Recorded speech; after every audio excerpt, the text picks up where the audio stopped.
Dead on the spot ang isang driver sa karambola sa C5 sa Taguig. Bunsod yan ang pag-araro ng isang 22-wheeler sa isang motorsiklo at 3 pang sasakyan. Balitang hatid ni Bam Alegre.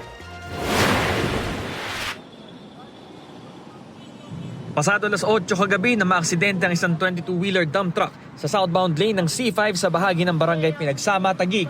Nagmula sa sakyan mula northbound lane at nagkat umano patungong southbound lane.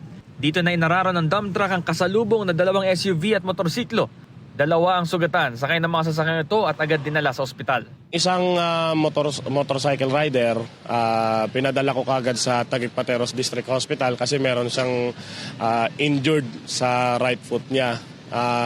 Bali yung moto niya, meron siyang pagdurugo, kaya pinadala kagad namin sa ospital. Upon arrival, another one na may-ari naman nung sasakyan na nabangga din, meron siyang sustained na spinal injury. Kaya nung upon arrival din ng ambulance, pinadala namin siya sa St. Luke's Medical Center.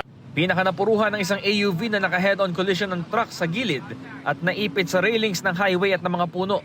Dead on the spot ang driver at natagalan ng mga rescue workers sa pag-retrieve ng kanyang katawan. Kinailangan pa ng crane at boom truck para hilahin ng kaunti ang dump truck at maabot ang napinsalang AUV. Ang traffic sa C5 tumagal ng ilang oras. Ilang oras na nakakalipas mula ang aksidente at pasado hating gabi na, pero ganito pa rin yung sitwasyon dito. Nananatiling nakabalagbag yung truck at kailangan ng heavy equipment para may alis ito, pati na ang inipit nitong sasakyan sa may bandang mga puno.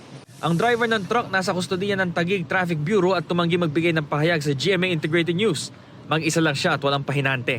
Nagtamo siya ng ilang sugat. Sumubok pa raw siyang umalis sa pinangyarihan ng aksidente ayon sa barangay. Bumangga na siya at huminto na sila rito. Yung driver bumaba dun sa truck. Then siguro na-shock siya or pumunta ng kalsada.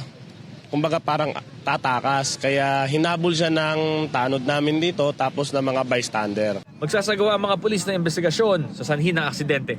Bam Alegre, nagbabalita para sa GMA Integrated News.